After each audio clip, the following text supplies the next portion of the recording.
Today, I have a clip given from a talk by Bret Weinstein a couple of weeks ago in Vancouver, Canada. It's an interesting talk and well worth viewing. A link to the full event is in the description. This clip is from the end of his lecture, and two important points are made. The first is one reason that many find it difficult to speak out and voice real opinions on certain issues. My comment on this would be that, in addition to his reason provided, the vast majority of people simply try to live their own life and go through it as simply as possible. Most people cannot get involved in every political issue and just don't have the time to educate themselves and feel passionately enough about something to get involved and risk voicing their opinion. Earlier in the talk, he notes this to some extent, and I don't want to give a false impression that he's presenting the idea that everyone who is not speaking up and voicing opinions is doing so out of fear. On top of this, people hear words like equity, equality, and rights, and find it easy to agree that these things appear to be good. If someone disagrees with the radical left, but is also for equity, equality, and rights, they are discredited, demeaned, and misrepresented as not only against those things, but far worse, they are labeled alt-right. The second idea put forward is a suggested alternate view of how people perceive themselves along the left-right spectrum. He adds a second axis to this and illustrates how this way of thinking may help to bridge the great divide between the right and left as it exists today. The second axis is arranged between authoritarian and libertarian systems. He argues that if we place ourselves along this grid, we may find that left and right matters much less along the bottom, towards the libertarian end, and that greater issues may exist in trying to bridge the gap between top and bottom, as opposed to left and right. I've overlaid a graphic of the grid while he discusses this in order to allow people to follow what he is saying a little easier. This is interesting to me, and although I haven't had enough time to digest it and think it through, it seems to get at the core of where I find myself politically. I will comment further after the clip. At the end of this talk, what I'd hoped to do was to talk about two more synthetic ideas about where we are, what it means, and what we might do about it. The first one is something I call cultivated insecurity. And it is the idea that many people find themselves unable to stand up and say what needs to be said because of certain ways that society is presently structured.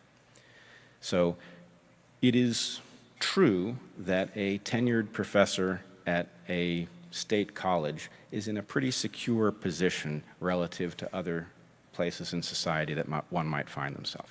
On the other hand, it is also true that a small number of things going wrong in one's relationship with one's employer suddenly puts a great many things in jeopardy simultaneously.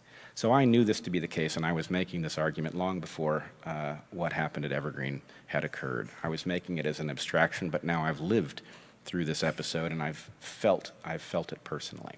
So what goes wrong if you have a problem with your employer? Well, it jeopardizes your mortgage, it jeopardizes your retirement, it jeopardizes your health care, it jeopardizes your ability to continue to live in the same place. That's a lot of things to go wrong simultaneously. And the implication of this is that many people who appear to be fairly secure in their place in society actually have a reasonable fear of things going suddenly wrong and having a spectacular loss of security, and that keeps people in line who would otherwise stand up. Now, my contention is that this insecurity has in part, perhaps unconsciously, been cultivated by a political apparatus that would prefer that we do not challenge it. And so, in effect, those things that keep people relatively compliant because they're afraid of what happens if they stand up, those things have advanced. And I think what has happened is that the social justice movement has tapped into that very same mechanism. So the fact that the social justice movement can challenge a professor and cause them to have to leave the university is a very frightening fact for lots of people. And so what I experienced on the inside of Evergreen was tremendous support from people who refused to speak. And I mentioned this many times. I emailed my colleagues about it, and I said, you know, we have a culture of fear on this campus, and I can't tell you how many people have approached me privately, and they've told me they're supportive of what I'm saying, and they hope I'll keep saying it, but they're not going to say anything themselves because they're afraid of what will happen. I can't even say that they're wrong. I mean, clearly they're right. So that culture of fear results in a number of things. A, it results in arguments that need to be made not being made. It results in those who are making arguments that need to be made being isolated. But maybe most disastrously, it results in a completely false impression to the outside world about where the preponderance of opinion is. It looks, if you look at Evergreen and you look at who says what, it looks like I was one of very few voices that disagreed with this equity proposal, which suggests that maybe there's something off about me. On the other hand, if you were capable of listening into the private conversations as well as the public conversations, you would understand that Evergreen was fiercely divided over the proposals that we're advancing. So it colors the narrative in a very dangerous way. And it results in what I would call an epidemic of cowardice. So we have an epidemic of cowardice in the university system. It's a mirror for the epidemic of cowardice that we have in our political system as well. And the important take-home lesson is that if you want to win this game, if you want the values that probably speak for all of us, the desire to see government that functions, to see it function to liberate people to achieve good things and to be free of fear of misfortune. If you want those things, the way to get there is to cultivate security for those who stand up. You want people who stand up. They're going to pay a price because those who are trying to incentivize bad policy will ensure that they do. But if you can engineer a mechanism that causes them to feel there's some other kind of security, they will stand up because in general, people are ready to say what needs to be said unless their peril is immediate and, frankly, unless it involves their families. All right, now a final point. As I mentioned before, I find myself in a very odd circumstance where, although I've been on the left for my whole life, I now find that many of the people who are most interested in talking to me are somewhere over on the right. And I've done a lot of thinking about what this means and what its implications are for us. And I want to give you a brief model that I think suggests something about where we should be headed. Many of you have probably taken what's called the political compass test. I want to be a little bit cautious about this. I cannot vouch for the political compass test's ability to place you on the map. But what I do want to defend is the two-axis model that it argues for when looking at political questions. So if you think in your mind of an x-axis and a y-axis, on the x-axis are left and right. Those are political left and right. On the y-axis are authoritarians on the top and libertarians on the bottom. So libertarian here does not mean economic libertarian. It means people who favor liberty as perhaps the highest human value. Now, the reason I raise this is because I'm ever more convinced that left and right are not particularly meaningful axes at this moment in history, and there's a reason for that. I find that I have very easy, comfortable conversations with libertarians on the right, in the bottom right-hand quadrant of that map. I am far over in the bottom left-hand quadrant of that map. I am a left libertarian. The fact that left libertarians and right libertarians get along easily owes to the fact that we have almost complete overlap in our values.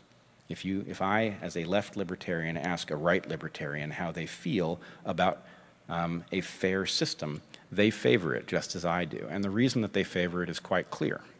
The reason they favor it is because a fair system works better.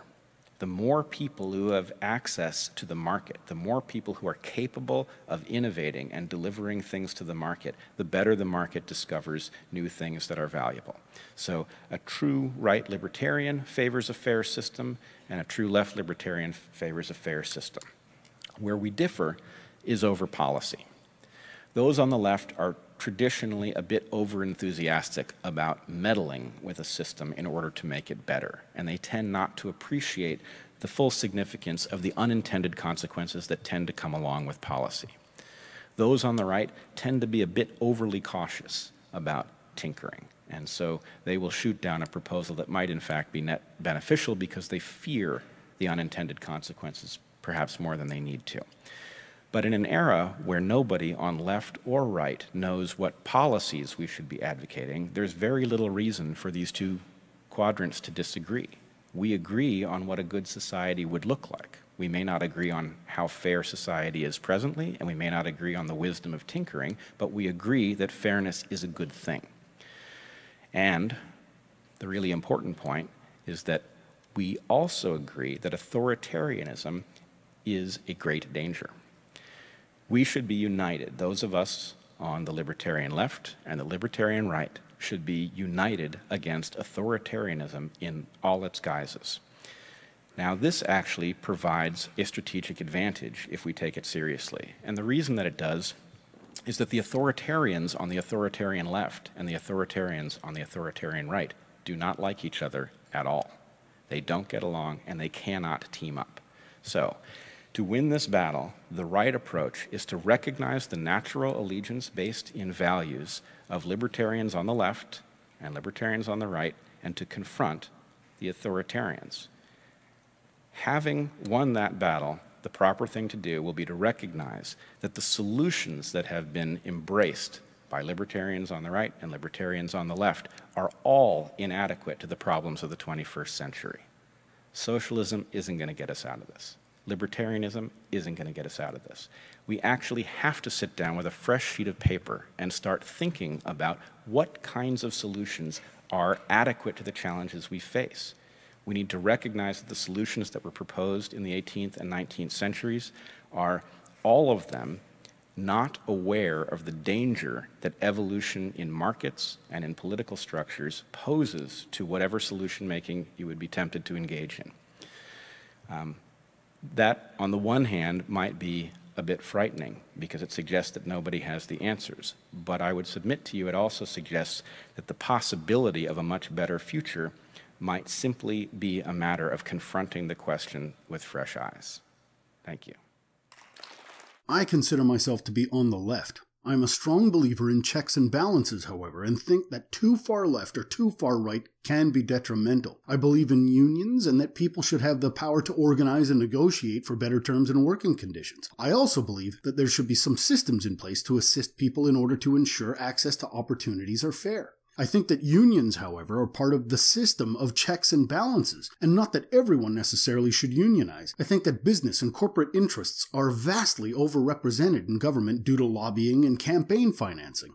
In much the same way as there needs to be a separation of church and state, I think there also needs to be a separation of corporate interests and state. Today's world, however, with globalization and the government's role in assigning tariffs, let alone trying to manage against monopolization, makes this an incredibly difficult and complex issue. No matter what my difference is with those on the right, however, these are policy decisions. I don't state that I know I'm correct about any issue, I just have opinions, and those opinions can be and will be adjusted over time as I investigate, explore, hear opposing views, and argue. To me, the radical left, however, is much more dangerous. As opposed to arguing about government policy, they are trying to silence any criticism and put mechanisms like bias response teams and literal speech police in place. In order to succeed, they need to have organizations, tribunals, or governments in place that seek out and punish those that offend. But it is their definition of what is offensive and what is racist and what is considered hate speech that is entirely problematic. I would love to post videos on how companies like Pilgrim Pride and Tyson Chicken treat farmers unfairly in the name of profits. I would love to point out how criminal it is to have Volkswagen and many other car manufacturers create computer systems in their vehicles that recognize when they are being tested and then change their vehicle emissions in order to pass tests while illegally polluting. When big pharma companies like Valaent simply buy other companies who have patents on medications in order to raise the price to astronomical levels.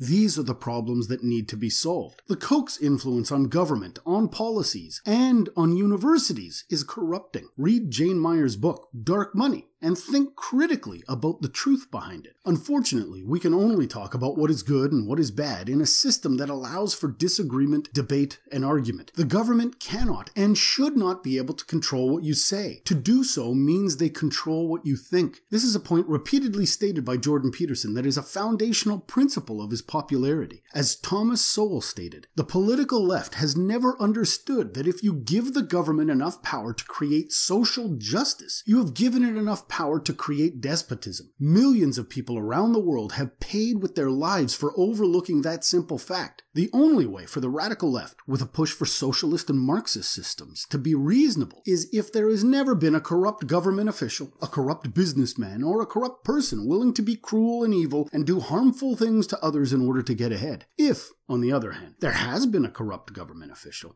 you have to ask, what systems of checks and balances are in place in order to prevent this person from wielding their power against your will? What if they define your view as offensive?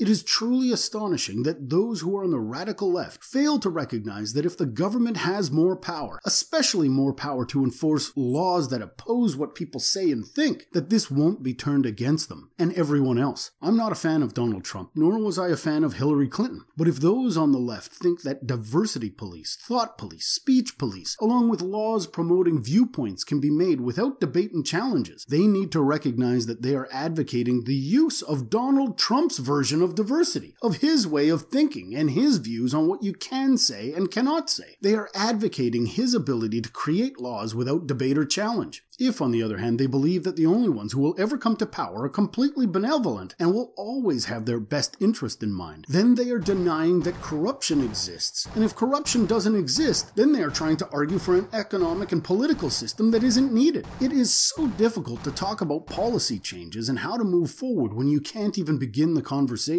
You want to be labeled a right-winger? Question anything that comes from the radical left. You want to be labeled alt-right? Disagree with anything they proclaim.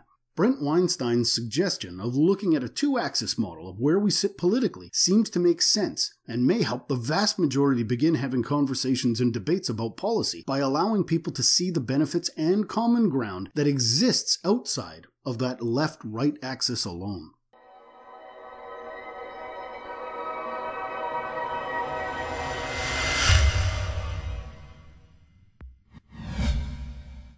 Thanks for watching. Remember to subscribe. If you liked the video, be sure to leave a comment and hit that like button. If you didn't like it, please explain why.